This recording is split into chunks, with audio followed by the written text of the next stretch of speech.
Welcome back, my fellow peanuts, and welcome to anyone new to the podcast or to my channel. Now, this podcast covers true crime cases that may not be suitable for young listeners. There may be graphic and violent content. Listener discretion has been advised. I thought I'd start this podcast off a little bit differently. I realised I've never really talked too much about myself, so I thought I would give my listeners and also my viewers just a little bit of insight into who I am and what I do. So my name's Victoria, obviously.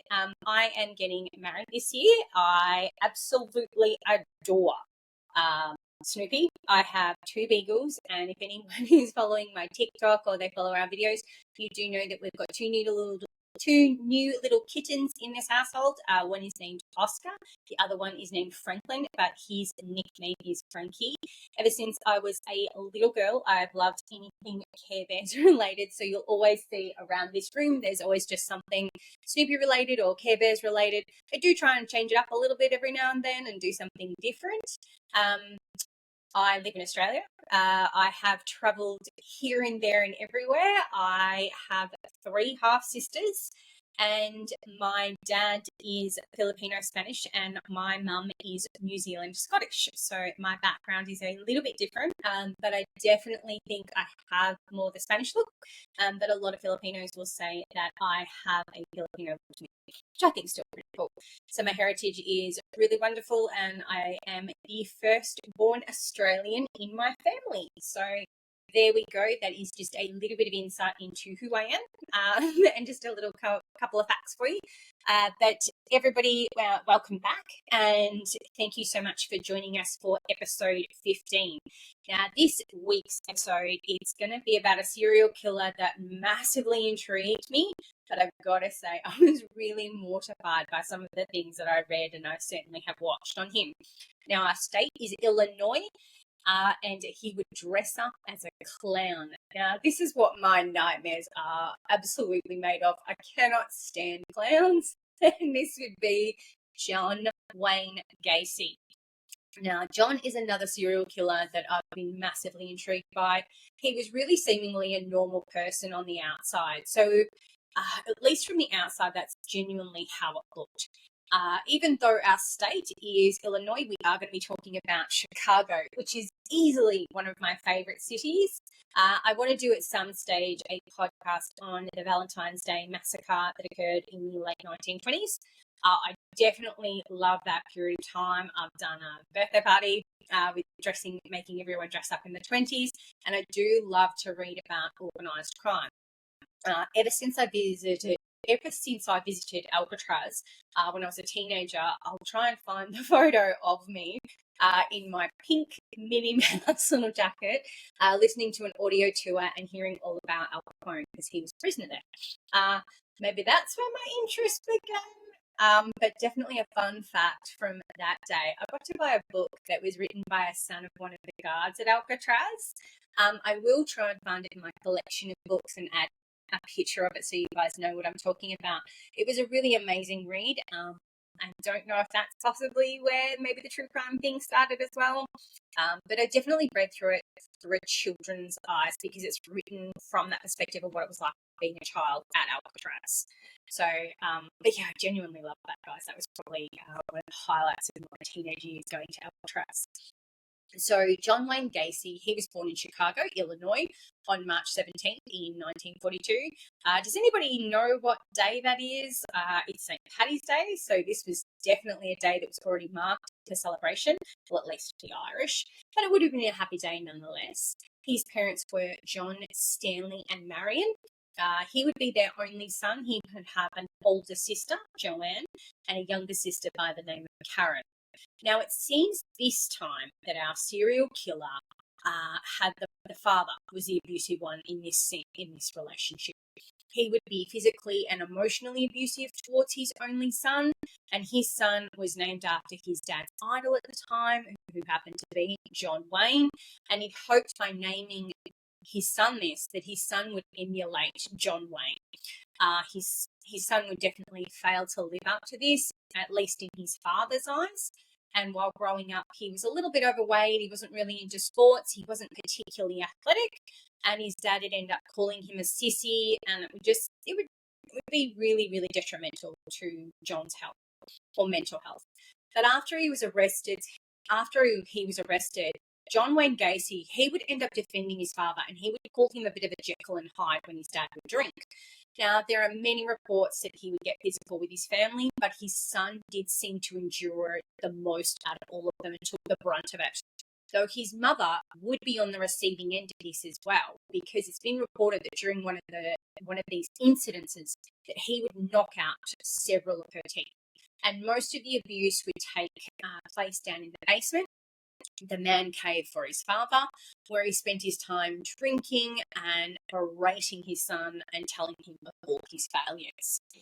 Similar to, I guess, when I mentioned a couple of podcasts ago about how I can't imagine my mum, being like that. My mum was obviously a really big, important part of my life, but so was my dad. So I can't imagine my dad ever berating me for just being who I was or anything like that. He's just this really charismatic man, and I am so lucky to get to call him dad. He's got the best laugh. Like, I can't even tell you. It's the best thing on earth. So I just want to say that, when it comes to parents, my dad, next to none. I would never ever think of a more perfect dad than the one that I got. I was pretty lucky. So, in contrast, though, and sorry to get a little bit sidetracked there. In contrast to the way his father treated him, Marion, his mum, she was known to be really warm. She was nurturing, but she was especially this way towards her son. But there was apparently an incident in which she would find her son dressing up in women's clothes. She wasn't upset, she wasn't really disturbed by this, but she did say that if she ever saw him doing this ever again, she would publicly humiliate him. Now, I don't know if that was to deter him. I'm not entirely sure if that was how the situation went, but I don't know if that's the best way to deal with a situation like that, to threaten public humiliation. But there are also reports that John had been sexually abused as a child. He did claim that while he was in jail that he was a victim, which would possibly explain why he did what he did. However, that in no way, shape or form is a justification of what he's done. He would claim when he was 5 years old that a 14-year-old girl would fondle him. But the next claim would come when he was about 8, and this time would be with a contractor that worked with his dad. Gacy would actually claim that he'd be taken up for ice cream and then he'd be shown wrestling holds by this man. He wouldn't tell anyone at the time that any of this was happening, but he would mention to his dad that he no longer really wanted to see this particular contractor. And that was when the abuse apparently stopped with this particular contractor. But he wouldn't discuss this with anyone else until his time in prison. Again, that's not to say it didn't happen. That's not to say it didn't occur, because I do find that it is quite common that an abusee will become an abuser, at least in particular the podcast that I'm doing. It does seem to be a really, really big pattern. But he would grow up in a middle-class neighbourhood. Kids there, they quite often get part-time jobs, and John was definitely no exception or different. He would have various jobs outside of school. He would be a newspaper boy, and he'd work at the local grocery store, where he would be a bag boy and stock boy. But in school, whilst he was not one of the more popular kids, he really was well liked by teachers, and he would definitely make friends at school. He even joined the Boy Scouts, and that was another place where he would make more friends. But apart from his relationship with his dad, he had a really relatively normal childhood. Fun fact for the day, guys. Robert Ressler, the FBI profiler, would grow up about 3 or 4 blocks from John Wayne Gacy, and he would even be in the same Boy Scout group that he would be. So that was a little bit interesting to read, and he would later interview Gacy over a period of time. But there was something that would happen to John when he was 11. He would hit his head fairly significantly with a swing. Now, this would lead to a blood clot in his brain, but this wouldn't be found for another 5 years until he was 16. Now, John would suffer from blackouts because of this clot. An easy solution, though, was that he was just prescribed medication and this would rectify the issue. Now, there is some reports and write-ups that this possibly caused further damage to his frontal lobe. There's just some things that I've read in regards to this, that this incident itself could have possibly caused some changes to his personality, and that this was possibly why he became a serial killer. I have nothing to back this up. I have no evidence, but it is an intriguing thing personally for me. I do think that it is a possibility, definitely during your formative years as well. Now, John would attend about 4 different high schools in his senior year. That would be like year 12 for us in Australia. But he would drop out before graduating and he would leave home and he'd head out west, and he'd run out of money along the way and he'd end up in Las Vegas where he'd work odd jobs, but he would really only work enough so that he could return home. But soon after returning home to Chicago, he'd enroll in a business school and he would eventually graduate from Northwestern Business School. John was a natural born salesman, so it surprised no one that after he graduated that he'd already have a job lined up, and he would take a job as a management trainee at now I want to say it's Nunn Bush Shoe Company. He'd be transferred to a men's clothing outlet in Springfield, Illinois, and where he would eventually rise to a role of department manager. So as you can see, he's doing quite well for himself already, and that natural born salesman he's rising up through those ranks. While living in Springfield, though, he would join a number of different organisations that would include the Chi Rio, where he was a membership chairman. He was also a member at the Catholic Interclub, as well as the Holy Name Society, where he was an officer. But finally, there was the Gacy's. Now, this is where he became vice president and man of the year. This club is where he spent the majority of his spare time, but this was also where John would say he had his first homosexual experience with a colleague at JC's after a night of drinking and partying. So, especially during this particular time, I'm not sure, and given his father, I'm not sure if John was homosexual or gay, and he certainly did come out later in his life and admit that. Then I'm wondering if that suppression is the reason he never came, like the reason he suppressed this was because his dad already viewed him as a sissy, and would he view him even more? But in 1964, he would meet and marry Mary Myers. Her parents would own a bunch of KFC in Waterloo, Iowa. His father-in-law, Fred Myers, would offer him a job in one of them, and John and his wife would eventually move to Iowa. Now, his wife would give birth to a son in 1966 and a daughter in 1967. His life from the outside was really seemingly perfect. At least that's definitely what it looked like. But rumours would start spreading about his sexual preference. Now, it seemed as though at the time the boys were always around him. There would be comments about that he was gay and that he was making passes at these boys. I'm not sure. These are only what I've in my readings and stuff like that, but he certainly did seem to like to have teenage boys around him during that time.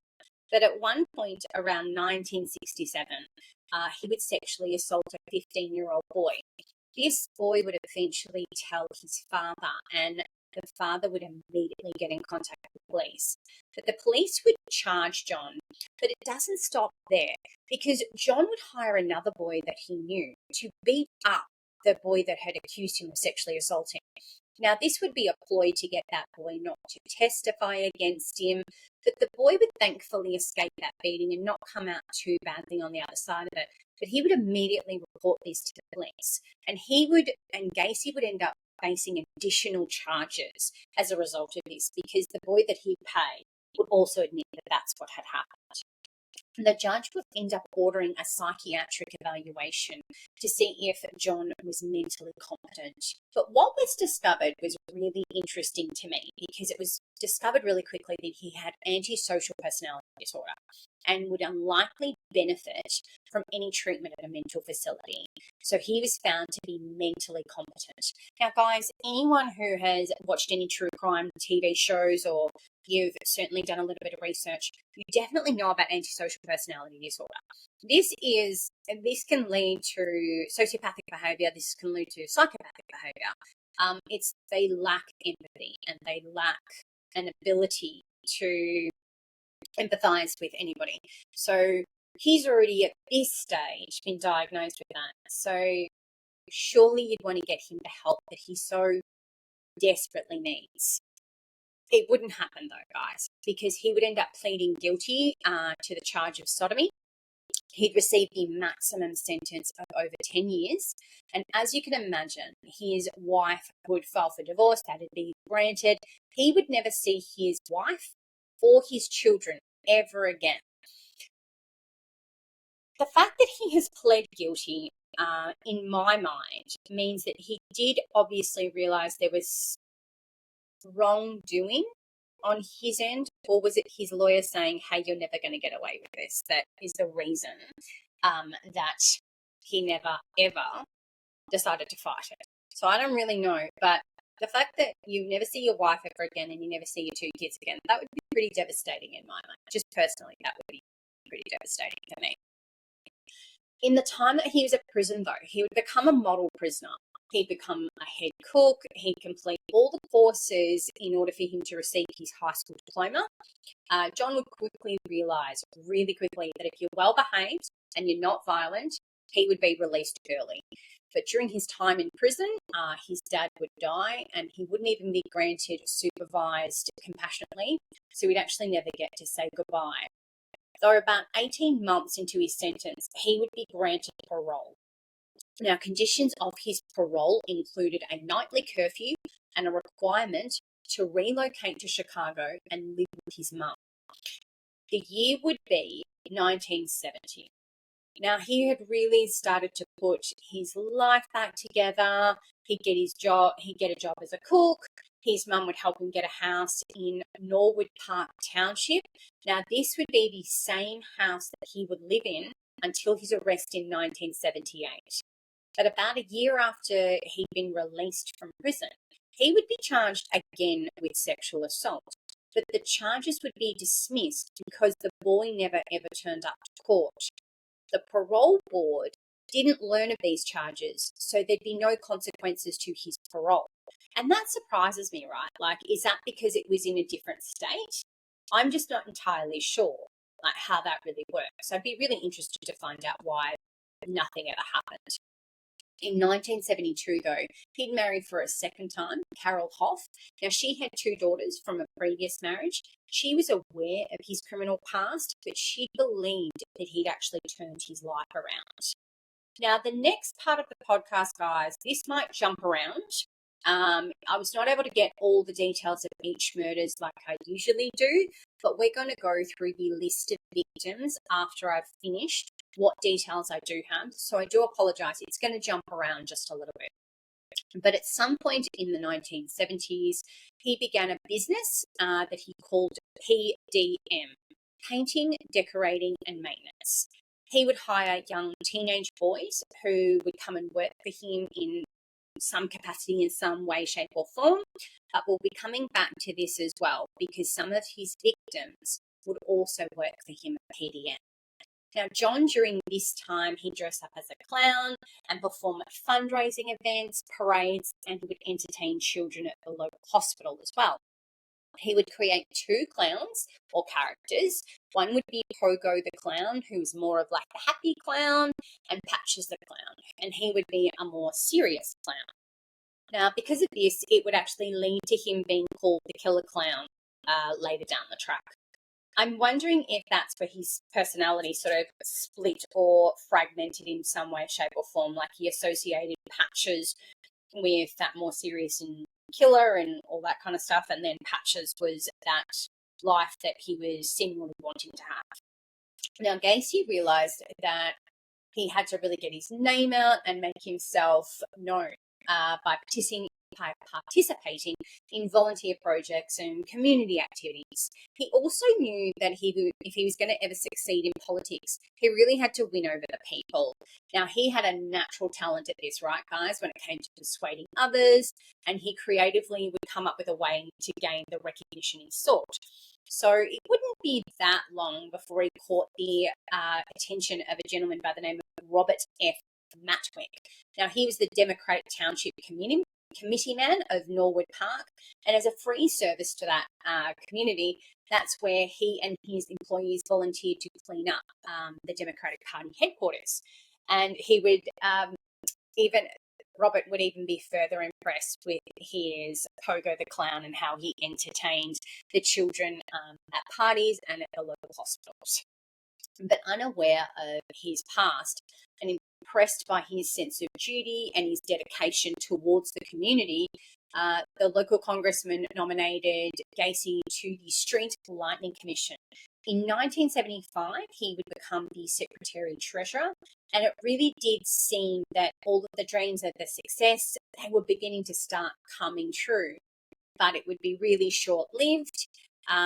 Troubles began to really arise when it was rumoured that he had a homosexual interest in teenage boys. So if there's one way to kill your political career, it's definitely to discuss those type of things and to be known to do that. So next we're going to be talking about murders, the murders. Now, he murdered 33 men and boys. 29 of those victims were found around his face, but most of them were found in the crawl space. His first known murder was Timothy McCoy. Now, this happened in January 1972. Now, he would find this particular victim at the Greyhound bus terminal. He would lure him away from that particular terminal, telling him that he wanted to show him around the city before he would have to return later to get back to his bus. But John would end up claiming that they performed sexual acts on each other and they'd sleep in different rooms that night. He would be awoken the next morning with Timothy in his room holding a knife. Then a fight would ensue and Timothy would be stabbed multiple times.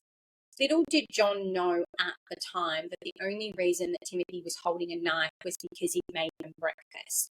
And he'd probably even forgotten that he was holding it at the time. But he would bury Timothy in the crawl space and he'd later cover him with concrete. But he would be the only victim that would be stabbed. All of the other victims had been strangled. Now, Gacy would actually admit that the next murder didn't happen for another 2 years, in 1974. However, those victims' remains have remained unidentified. 5 victims have still yet to be identified, but I'm hoping, given the new technology that we have, that one day the families of those unidentified victims will have some closure. I'm hoping for sooner rather than later. But in 1975, our next victim, Johnny Butkovich, he would work for John. He would confront him over some outstanding wages that were owed to him, and Gacy would lie to the police when he'd been questioned. He would be known to be the last person to see Johnny alive. Johnny's parents would call the police as they truly believed that Gacy had something to do with their son's disappearance. He would later admit during his confession that he would bump into Johnny after he confronted him about the wages, and he'd invite him back to his house to resolve the issue and to get him paid. However, unfortunately for Johnny, this would ultimately lead to his death.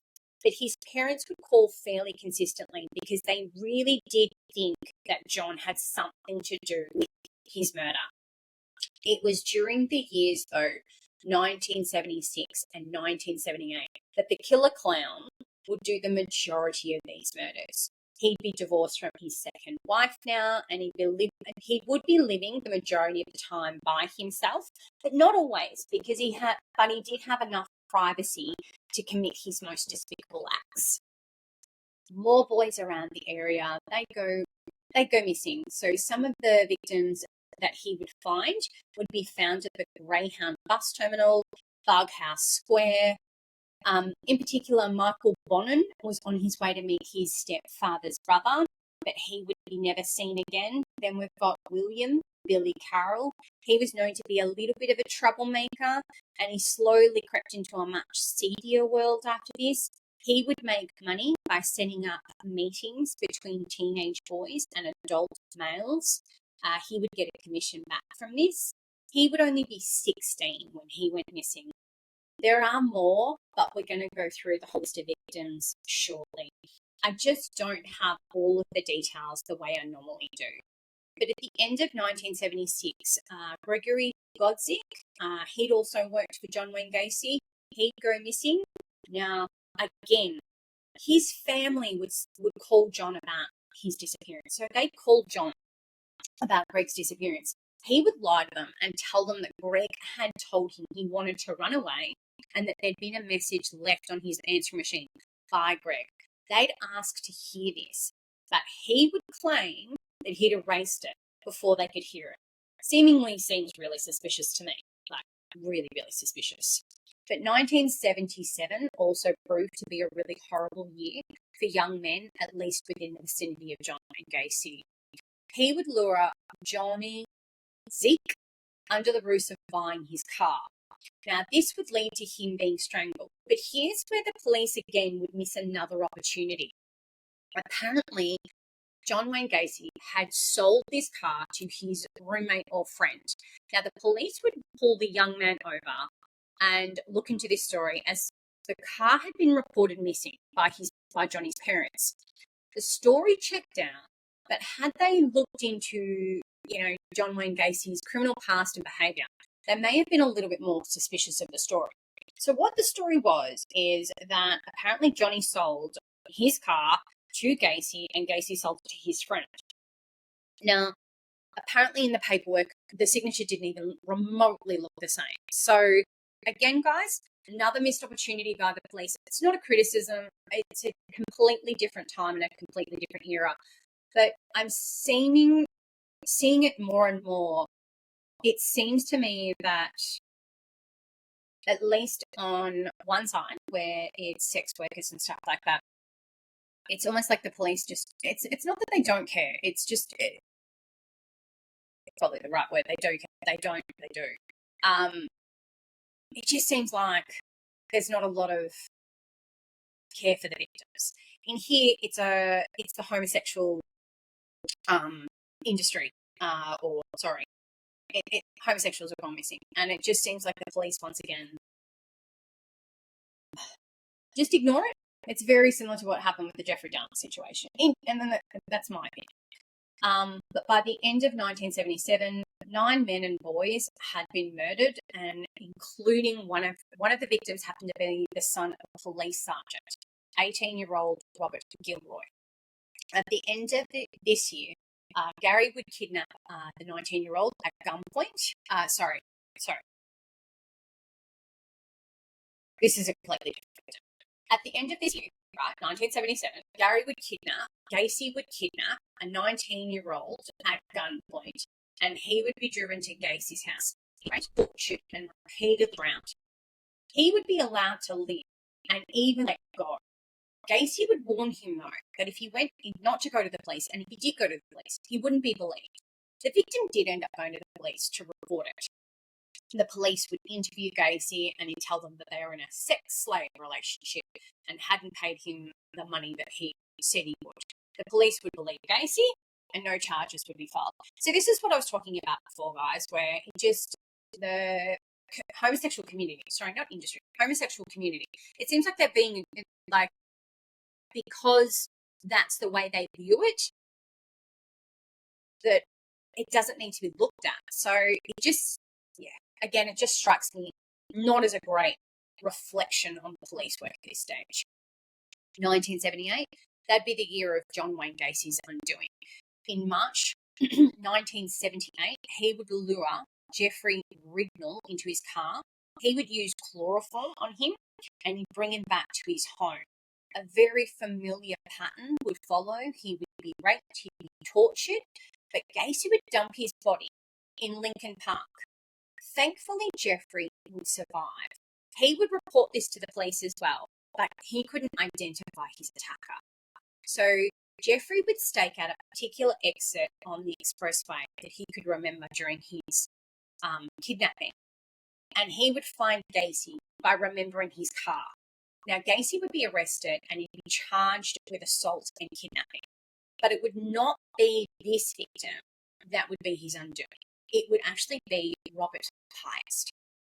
Robert Piest was only 15 when he disappeared from just outside the pharmacy where he worked, just literally minutes earlier. His mum, who'd come to pick him up from work, she'd been waiting outside the pharmacy for him, and he'd said he'd be right back after talking with a contractor who had offered him a job. He would never return after this conversation, though. So his mum would get really, really nervous, and she'd just get more and more worried, as you would as a mum. Now, eventually, her worry would turn into dread. Now, she searched the pharmacy area, she searched all around, outside, inside, and she just couldn't find him anywhere. 3 hours after his disappearance, the police department was notified really quickly. Now, the Lieutenant Joseph Kosniak led the investigation, but soon after learning the name of the contractor who had offered the job to Piest, this particular lieutenant would knock on the man's door. Now, when John Wayne Gacy answered, the lieutenant would tell him about the missing boy and asked him to go with him to the police station for questioning. Now, he would say that he was unable to leave his home at the moment because there'd been a recent death in the family and he had to attend to some phone calls and just some general, I'm guessing funeral arrangements and stuff like that. But he would show up at the police station several hours later and he would give his statement to the police. He said he knew nothing about the boy's disappearance and he left the station after further questioning.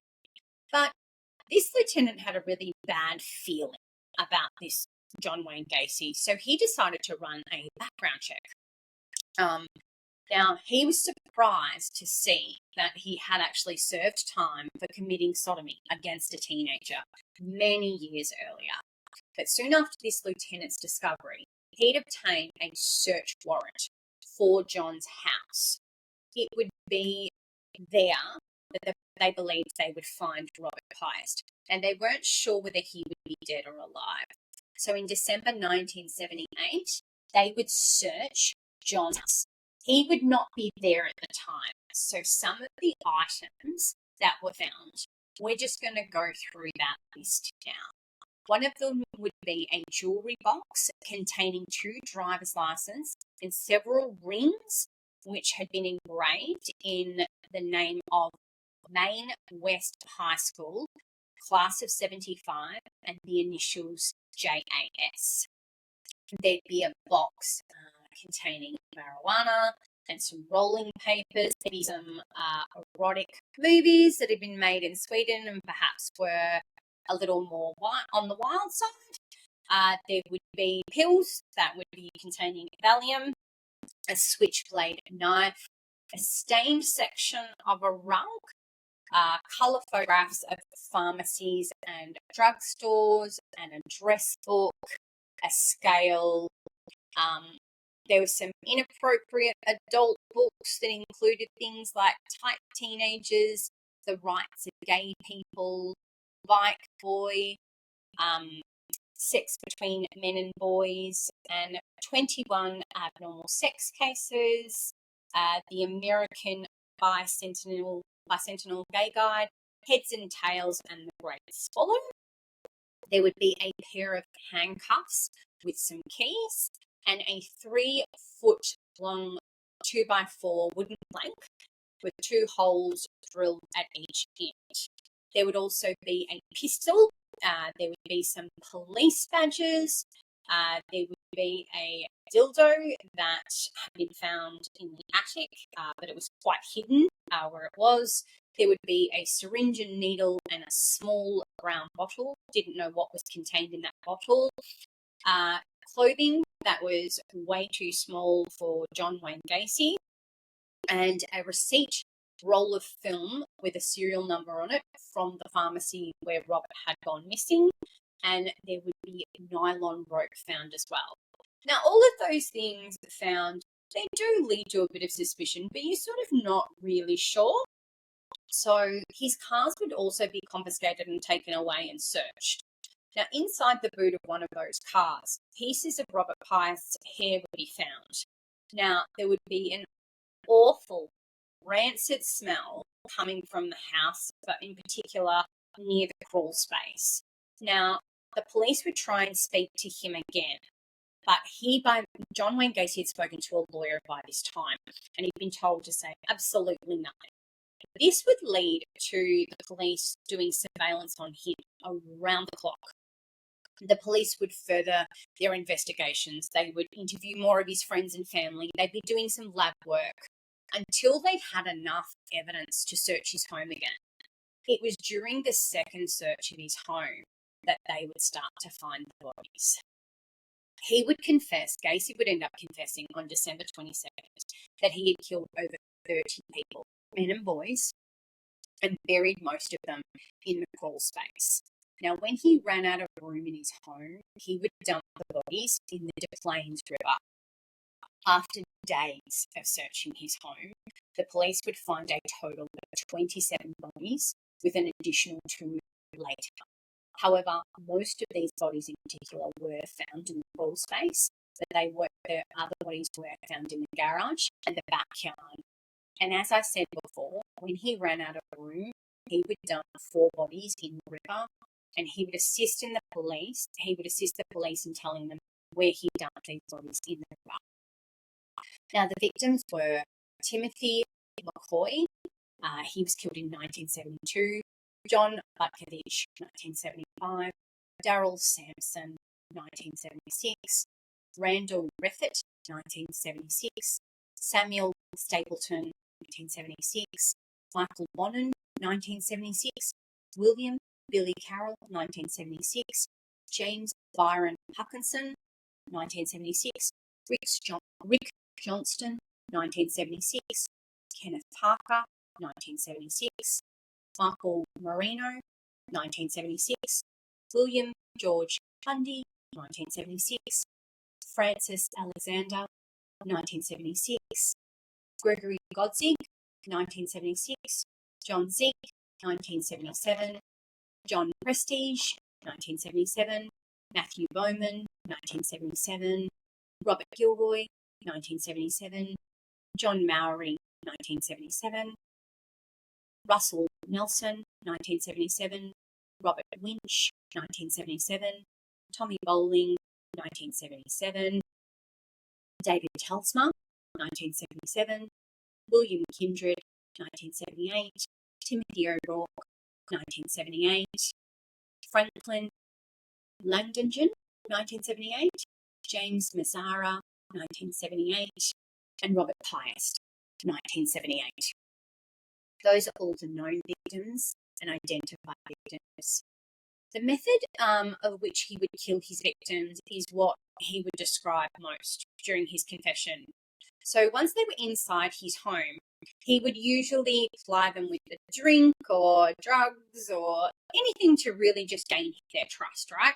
He would then produce the handcuffs to show them a magic trick. Now, sometimes that was a bit of like his clowning routine, but he typically cuffed his own hands behind his back, and then he would release himself with a hidden key. He then offered to show this particular trick to his intended victim. Now, once the victim had been restrained, that's where he would begin his rape and his torture. Now, he would say that he would begin by sitting on them or straddling the victim's chest or forcing them to perform fellatio on him. He would then inflict things such as putting cigars out on them, making them imitate a horse as he sat on their back, and would pull makeshift reins from their necks, and just he would violate them and violate their bodies in appalling ways. I'm not going to go into it, but it was just appalling. That particular 4x4 that they would find, he would restrain them with handcuffs.